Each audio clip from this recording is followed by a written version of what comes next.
Does the idea of needing to use protection scare you?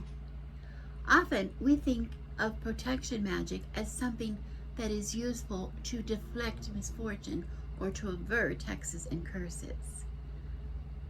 But developing your ability to use protection magic effectively can also clear away negative energies, and it can help to strengthen your aura or open the pools of your intuition. Greetings! I recently had a great question from one of our viewers, Maya Divination. Maya asked, what do you use or do before and after when it comes to protection when using tarot cards or pendulum in your practice? What's sufficient, please? Well, I thought that was a really good question. We talk a lot about protection of all kinds at this time of the year. I talk about it all the time, but I don't really see anything specifically to tarot, and I thought that would be a really good idea to do. Some people don't use anything at all, but others, including me, do certain things that we do to protect ourselves. But I want to say first, that's what we're going to talk about today. But I want to say first that I did promise a video on spell work, and that is coming up. It'll come up next in the queue. Got bumped a little bit. But I thought this time of year was a really good time to talk about this, because we talk about the thinning veil and people trying to communicate with the dead and all kinds of things. A lot of spirits roaming around, so I thought protection video would be really timely. But first, I want to just talk a little bit about just general protection, things that I do here at the Crone House. Now, remember, this is my way only. This is not something that I'm really recommending that you do. The reason I'm sharing what I do is because it will help maybe give you ideas that will work for you. It's unique ideas for you. Okay, so first I really want to talk about protection magic in general. What do we mean about protection magic? Well, first and foremost, we of course understandably are referring to using tools to help put some kind of a barrier between ourselves and our workings and the outside influences. There's a lot of negative things going on in the world today, a lot of negative energies out there, a lot of people that are getting into all kinds of problems, sending out a lot of negative energies. We want to shield ourselves from as much of that as we can. Okay, so we want to be able to repel anything that could cause us harm or interfere with what we are trying to do, right? So that's just in general. Okay. Now here at the Crone House, my situation may be different where I live and where you live. Here I live in a very, very densely populated neighborhood. Okay, and my house is open almost all year. All my windows are open pretty much all of the year long. My house is right behind me is an alley, a very busy alley. So there's a lot of things going on, a lot of people passing by, people coming and going to my house all the time, and all kinds of influences. So I have a lot of different kinds of protection up all over my property. And I thought I would share some of those with you. My first concern, of course, is protecting all of the humans that live in my house, and all the dogs, and all the cats, and all the chickens that live here with us. And of course, invited friends and family who come into our home as well. We want them to be protected while they're here. You've seen me do a lot of purses. I call them purses, or some people call them sachets, or some people call them gree bags. I hang them everywhere. I hang them at every door. I try to replace them every year, but basically I guard the entrances to my house, to my home, so that'd be the front door and the back door. This is inside the house. I hang them, and I hang them also on my hen house. I have it also on my little school for my chickens out in the yard, with the chicken yard. I also have a purse hanging on a gargoyle out on the sea porch, which is just an enclosed screen porch where my cats spend a lot of their time in the really nice weather. They don't go outside, but that's sort of like being outside. It's protected from, they can't get out and nothing can get into them, but they are, it's screened. It's completely screened, so they have, it's as close to being outside as they can be. Okay, Now, I also regularly bundle herbs, and I've done that here, and I've showed you how I've done that. You know, I dry a lot of the things that I get from my garden, a lot of herbs I use for tinctures and things, but I also dry them and hang them in bundles intentionally. I do have a dehydrator, but I find that just taking fresh herbs, herbs of protection, particularly, and hanging them in bundles around in my home, particularly close to the front of the house. I do this in my kitchen and in the front hall. Um, helps me provide a layer of protection there. A lot of traffic at that point, opening and closing that front door all the time. That's just another protection. When they dry, I just put them, I break them up, put them in jars with anything else, all my other dried things, and then I just will put up fresh ones. And I do that pretty much whatever's in season that is good, but I always have sages, plus I have rosemary all year round, lavender all year round. Those things hang pretty frequently from my oregano too, whatever, from hooks that I have into various places in the front of my house. Now, I don't normally maintain my own floors because we do have someone who will do that for us. I find using Cascarilla Powder very, very helpful at the entrances to the home. And that we talk about there, I'm talking about doors that are coming in from the outside, the sills, the door sills or the door frames, and the door and window sills. Especially my windows are open all the time. That's a really good way. And it's just, Cascarilla powder is just made from dried eggshells. You've seen me make it on here. I can refer you to a video for that. And it's just really wonderful to use. And you can put it in with a bucket of water in your bucket of soap, with soap and water, or just water itself, and wipe down your sills. And that gives a nice protective wash to those areas. Now, we also have some areas inside the home. I refer to them as sacred spaces. They're altars, either my altar here in the parlor here with me, or a healing altar that we will have, or occasionally I set up other altars for certain things.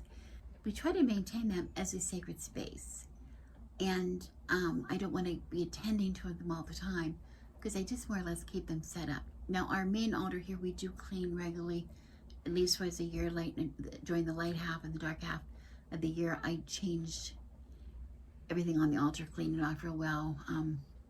I will clean it with Cascarilla. I will smudge it. I will do those things before I put on a fresh cloth, fresh whatever it needs. Okay. Also, with my healing altar, I will do that from time to time, maybe a little more often, because it's out in the front hall where it gets even more traffic passing it. But basically, I don't do too much to it on a daily basis. I try to maintain it so I don't have to do anything on a daily basis. So one thing I do like to do is something that I call them intentional smudges. What it means is, and I even have sold them in my shop, they're herb bundles. They're not, I have sage ones, of course, and other herbs in bundles.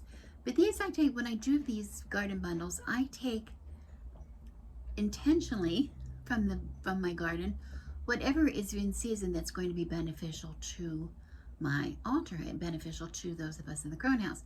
I always include some kind of sage. I always include some kind of, like rosemary is usually in there because I always have it. It's all season here, and it's very good protection.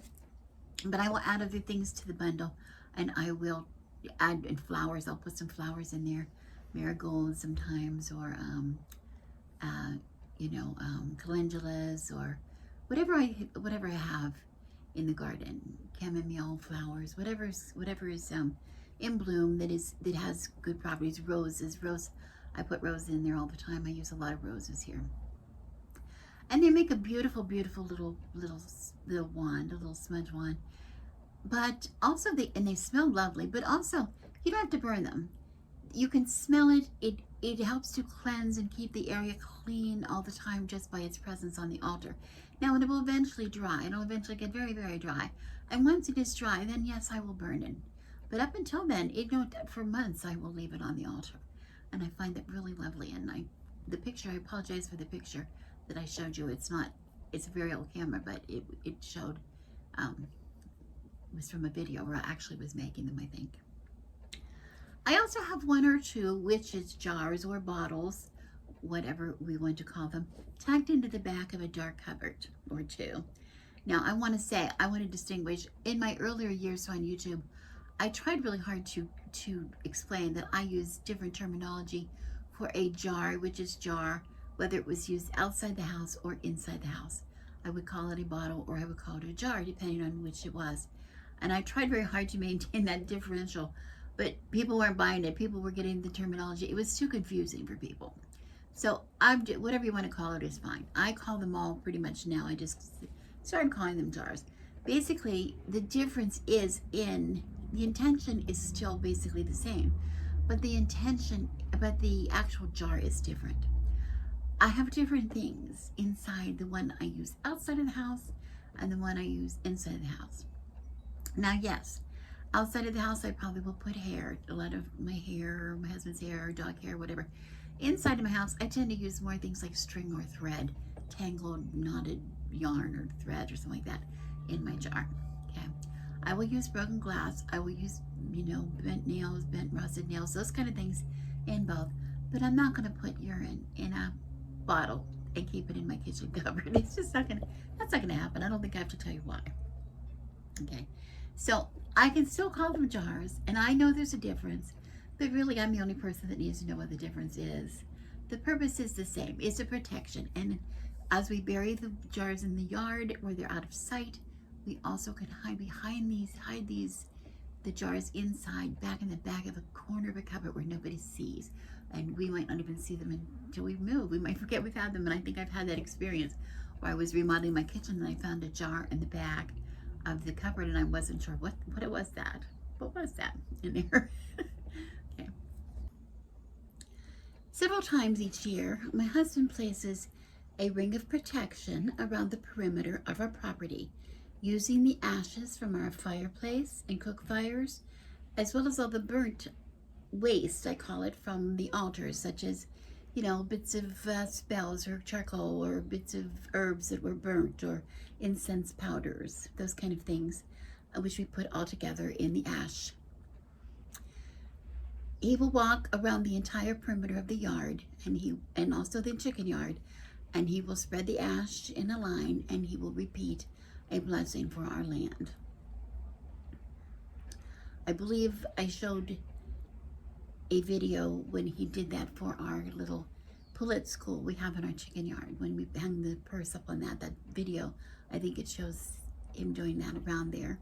And the hens were following him, eating the herbs away from the protection that he spread there. We do have some sizable bushes of protection herbs, such as sage in our front garden and rosemary here close to our back door. Rosemary is one of our favorite herbs, as it is wonderful in the kitchen and it can substitute for any herb in any spell. Its shape-shifting energy allows it to carry whatever intention you need from it. It is often referred to as the clear quartz of herbs. I've showed several times how I make the witch's jars to bury outside. I will try to remember to show how I made the ones for the inside of the house too. I'll make a video on that in the future, the ones that I tuck inside my cupboards. But the ones outside can be buried anywhere, and but they're usually mostly buried close to the entrance, some kind of an entrance to the house. That could be near a front door, near a back door, near the entrance to your garden, to your whole property. They could be buried. They could be buried underneath a window, beside a window, or they can be buried next to the chimney. That's a really good place too, because remember the chimney has energy. The smoke can go out, but energies can come in that chimney too. So that's a really good place for a witch's jar. I use a smudge wand to cleanse any area that I'm using for a ritual or for a reading, as shown here. I think this was for runes, a rune reading. But I also cleanse my spell table before and after casting any type of spell. I don't usually cast circles when doing spell work, unless the spell is a part of a ritual, of course. So often I will just lay a circle of black salt around the spell itself, which is black salt, which I have a video showing you how to make that. I have that for sale as well. Here I don't have it. In this picture that I showed you, I don't have it because that's on a black cloth, and I don't need it necessarily when it's on a black cloth. Cascarilla powder would also work if you want to lay a circle around your spell, or just plain salt would work. I always have stones of some sort when working spells on my spell table, and I always have a black candle to protect my spell. It doesn't have to be a big candle. It can be, usually here I just have a stump. I usually stick just a stump down inside some sand in a cauldron. That's a good use for the little bits of the black candles after they burn. Sometimes I just use a black birthday candle that I just stick down on my tile. And that's in addition to any tiles that I'm using, of course, in the spell. This is just a spell that's just there as a tool of protection for my spell, no matter what the spell is for. Now I want to talk about using protection with tarot, with using tarot cards or pendulum. And I wanted to point out that I have not been really talking too much about pendulums, but I always use pendulums in combination with tarot. I don't use pendulums very rarely on their own. So my pendulum I have a pendulum here on my reading table that is kept with my cards. It's kept on the table at all times. It's kept with my items of protection, so it's always protected with these cards. I usually carry a pendulum in my traveling tarot box. So that would be, it would again be protected with the cards. The cards would be there, the pendulum would be there, and the little black bag that I put in there, and so that's protected as well. And then I have on one of the another little altar I have in this room, I have another pendulum there, which I have same kind of protection. It's because I use it with the cards, and in that case I have it with a set of oracle cards, my moon oracle cards, so I use a pendulum with that sometimes. But so it would just be covered under whatever I do for tarot, so that's why I'm not giving anything specific to pendulum. Now, this is where we're going to differ a little bit, because some people have a concern that when they're using tarot, they're opening up the world somehow to demons or to bad influences, bad people that are going to try to talk to them from the other side or whatever. Like, they're thinking like we want to, a lot of these things, a lot of the fears people have about a Ouija board, they're sort of attributing that to tarot as well. I want to tell you, tarot, as much as I love tarot and as much as I really believe in the power of tarot, these are just pretty pictures. They're just pretty pictures. These are not messages from the other side. As long as, you know, they're not giving you messages, and that's something that we really need to think about. Where the messages are coming from, they are a tool that has helped channeling messages through our own intuition, through our own sensitivities, through our own psyche. Okay, that channel of communication is always open to us, but we're not very good at reading the messages. That's why we use tools like tarot cards. They're just pretty pictures and a lot of numbers. Okay, that's all they are. They don't have any power. The power is not in the cards. The power is in you, the reader. Okay, that's my opinion, but I mean it.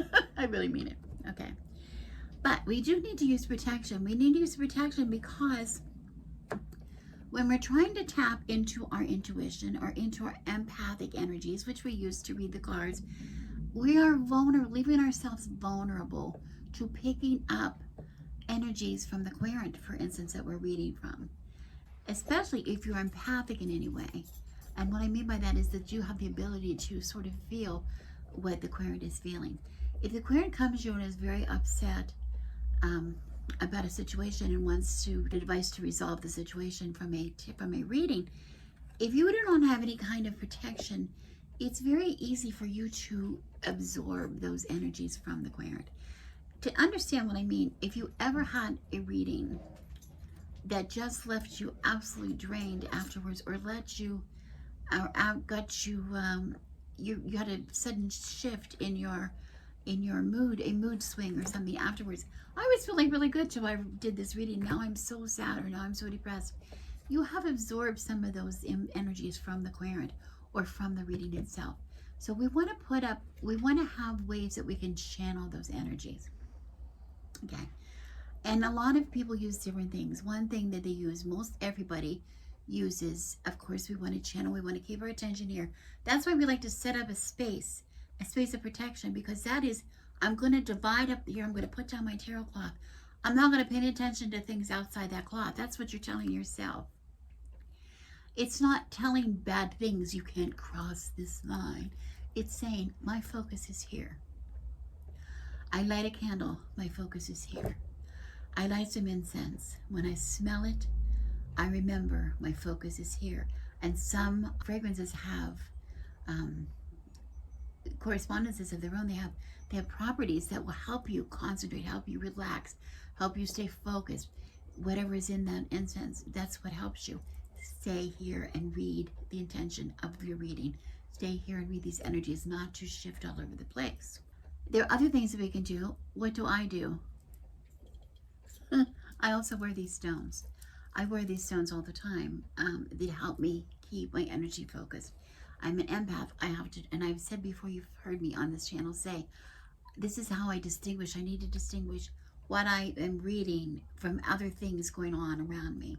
Because as an empath, I will pick up all of those energies. I need to stay focused in this one place. Empaths make really good readers because we have the ability to actually experience a lot of the energies around us. But it also causes us sometimes to lose our focus because we are picking up things all around us that don't have anything to do with the matter at hand. That's why we like the tools. That's why we use the tools, the incense, the candles, the cloth, the bracelets. Okay, what else do we use? Okay, I did find one really fun way of perhaps protecting yourself during a tarot reading or a pendulum reading, and that is by actually using tarot cards. You've heard of using a significator to help you focus in on the person that you're reading for. I don't use those very often, but you hear people using that terminology all the time, where they have one card they select to represent the querent. In this case, we are using a card to represent a protector card, some card to protect us from being emotionally impacted by a reading. If you have a deck which has lovely illustrations that you can just pick something that really is good for that. It can be the king or the queen or whatever. It can be what you want. But in most decks, since we are so tuned into what the meaning is of the cards, most of us who read, I recommend using the aces because they're, very strong cards, aren't they? They're very strong in this deck. Here's the Ace of Swords. The Ace of Swords can help to protect you from being judged or being criticized while you're reading. It can help keep your mind, also that sharpness of your mind, directed to what it is that you're trying to read. Keep you from being distracted by other things. Okay. The Ace of Wands can help you protect you against psychic attacks. I am focused in on what I'm doing. There's nothing negative here. Nothing negative here. We're going to look in what the positivity is. Everything has a positive side. It's not negative. We're not going to be reading out of a place of negativity. We're going to be reading out of a place of curiosity and wanting clarity. Okay. The Ace of Cups can protect you from being emotionally impacted. Just like I said earlier, I don't want to get emotional. I don't want to get so involved with the querent that I'm not reading clearly, right? We don't want to be reacting in an emotional way. And this is something that's important for me because being a triple Cancer, I'm very emotional. I react in a very emotional way all the time. So this might be something that could help protect me if I chose to use protector cards, protector tarot cards. And finally, we have the Ace of Pentacles. See, these are very strong. This may be good if you're reading out somewhere. It can keep you from maybe having a physical attack, maybe outside. There are people that don't like tarot, and we might want to keep these kind of people away. But also, supposedly, some people think they might help you keep your cash box from being stolen, or your tip jar, or whatever. If you don't read for cash, if you just have a tip jar out, that's possible. That's possible too. So, of course, it just depends. All of these things depend on what's your idea of protection you think you need? People ask me, what do I think that they need? I don't know what you need, Maya, because I'm not sure what your belief is about what you think the tarot cards are doing for you. But it's a really, really good question. And you're the only person that can answer that. But I can provide all these different different suggestions for you for different kinds of protection. Here on my reading table, I keep this table cleansed regularly, especially after a reading or before I'm going to do a reading for somebody. I always enjoy, every time I read, even for myself, I will have incense burning of some kind on this table to help keep me focused. I have snowflake obsidian, a large snowflake obsidian. It always is on this table. It never goes anywhere else. Its job is here. And there's some other stones here that I change in and out from time to time. I have my selenite tower here as well. And all of my stones are kept here. All of my bracelets and that I wear are kept here on this table at all times. That's just where they live. And I come in here and get them on, put them on, and whatever. There's a witch's jar immediately outside the window here, and there's another one by the door. So 2 witch's jars in the in the area. All the decks that I read are tucked away in bags. If they're in bags, they are with their binding strings that you saw how I bound those. I showed you videos on how I did that. They're all tucked away with that, or they are wrapped in some of my grandmother's handkerchiefs with a binding cloth, or they're still tucked in their boxes. I don't leave decks just sitting out on tables. If I did, for whatever reason, they would have stones. They would have something around them or on them. Always a stone, probably on top of the deck to protect it. My hoi polloi deck is in this box, and it's the box is lined, and the deck itself is within a black silk bag, and the string that I use to bind this deck to me is in the box, resides in the box with the deck. Okay. So it is always here. It never leaves. This deck never leaves this house. It really never leaves this table. This is where it lives all the time. And one of the reasons that I have all the jars and things right outside this window is my window's open most of the time, not at night necessarily, but sometimes it's open. And there's energies coming in here all the time. As you can hear, somebody's using some horrific blower. I can't do anything about that. Okay. So we have all these energies going on around all the time. I keep my protection here as I can. The box that I take with me, my traveling tarot box, is like my reading table in a box. I always when I take my space with me, I take my own table, and my table is smudged very well, so I have a smudge wand to do that.